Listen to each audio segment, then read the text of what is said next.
పశుపతినాథ్ దేవాలయం నేపాల్ దేశ రాజధాని కార్మండు నగరం ఈశాన్య దిక్కు పొలిమెర్లలో భాగమతీ నది ఒడ్డున ఉంది. పశుపతి ప్రధాన దైవంగా ఉన్న ఈ దేవాలయం ప్రపంచంలోనే అతి పవిత్రమైన శైవ దేవాలయంగా భావిస్తారు. భారతదేశం, నేపాల్ నుండి భక్తులు ఈ దేవాలయాన్ని సందర్శిస్తారు. మహాశివరాత్రి రోజు అత్యంత పర్వదినం వేల సంఖ్యలో భక్తులు పశుపతిని దర్శిస్తారు. ఈ దేవాలయంలోకి హిందువులు కాని వారిని అనుమతించరు. ఇక్కడి దేవాలయంలో ఉన్న మూలవిరాట్టుని 4 అర్చకులు మాత్రమే స్పృశించే అధికారం ఉంది. శంకరాచార్యులు ప్రారంభించిన ఆలయ సంప్రదాయం ప్రకారం ఇక్కడి అర్చకులు దక్షిణ భారతదేశం నుండి నియమించబడతారు. శంకరాచార్యులు ఇక్కడ మానవ జంతు బలిని నిషేధించారు. దక్షిణ భారతదేశం నుండి అర్చకులు ఇక్కడ పూజలు నిర్వహించడానికి ప్రధాన కారణం నేపాల్ రాజు మరణించినప్పుడు నేపాల్ దేశం సంతాప సముద్రంలో ఉంటుంది. నేపాల్ ప్రజలకు పశుపతినాథ్ స్వామి నిత్య కైంకర్యాలు చేసే అవకాశం ఉండదు. పశుపతినాథుకు నిత్య కైంకర్యాలు నిరంతరంగా కొనసాగాలనే కారణం చేత భారతదేశార్చకులు ఇక్కడ అర్చకత్వం నిర్వహిస్తుంటారు. ఈ ఇతిహాసం ప్రకారం శివుడు ఒకప్పుడు జింకవేషం ధరించి భాగమతీ నది ఒడ్డున విహరిస్తుండగా దేవతలు శివుడు తన స్వరూపంలో చూడాలనే కోరికతో దేవతలు శివుడు జింక అవతారంలో ఉన్నప్పుడు అతని కొమ్మును పట్టుకున్నారు. అప్పుడు ఆ కొమ్ము విరిగిపోయి ఇక్కడ ఖననం చేయబడింది. శతాబ్దాల తర్వాత ఒకనాడు ఒక ఆవు ఇక్కడి ప్రాంతానికి వచ్చి ఈ లింగం పడిన ప్రాంతంలో పాలు కురిపిస్తుంటే పశువుల కాపరి అక్కడి ప్రదేశాన్ని త్రవ్వగా శివలింగం బయటపడింది. ఇంకో ఇతిహాసం ప్రకారం నేపాల మహత్యం హిమవిత్ఖండం ప్రకారం ఒకరోజు శివుడు కాశీ నుండి భాగమతీ నది ఒడ్డున ఉన్న మృగస్థలి అనే ప్రదేశంలో పార్వతీ సమేతంగా వచ్చి జింక అవతారంతో నిద్రిస్తుండగా దేవతలు శివుడిని కాశీ తిరిగి తీసుకొని పోవటానికి జింకని లాగినప్పుడు జింక కొమ్ము విరిగి 4 ముక్కలుగా పడింది. ఈ 4 ఖండాలుగా పడినదే ఇప్పుడు చతుర్ముఖ లింగంగా ఉన్నదని ఇతిహాసం చెబుతారు. ఆలయ నిర్మాణ కాలం గురించి సరైన ఆధారాలు లేవు.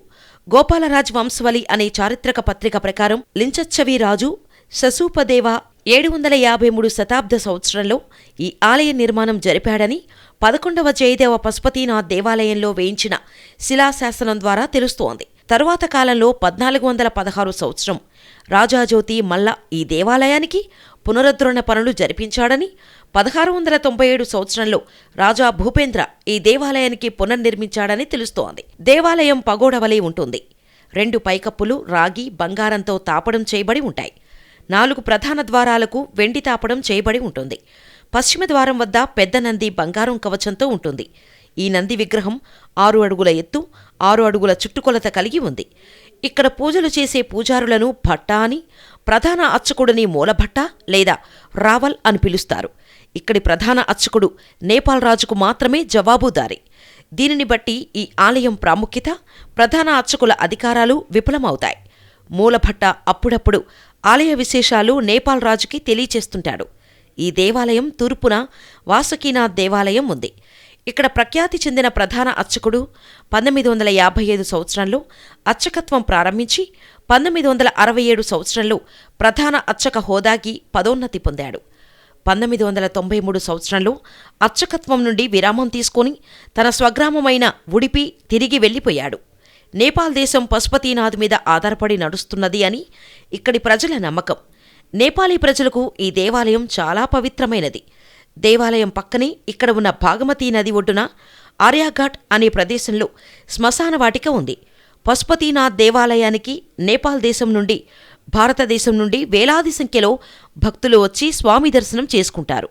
ఏకాదశి, సంక్రాంతి, 1-1 కాక్ తిహార్, 1-2 కుకుర్ తిహార్, 1-3 గోవుల పండగ, 1-4 ఎద్దుల పండగ, 1-5 బాయిటిక, 1-6 మత్స్యేంద్ర జాతర, 1-7 వజ్రజోగిని జాతర, 1-8 సితి జాతర, 1-9 గాతియా మంగళ్ లేదా ఘంట్ కర్న్, 1-10 పంజరన్, 1-11 జనై పూర్ణిమ, 1-12 నాగపంచమి, 1-13 జన్మాష్టమి, 1-14 గాయ జాతర, 1-15 బగ్ జాతర, 1-16 ఇంద్ర జాతర, 1-17 దాషైన్ మహాశివరాత్రి.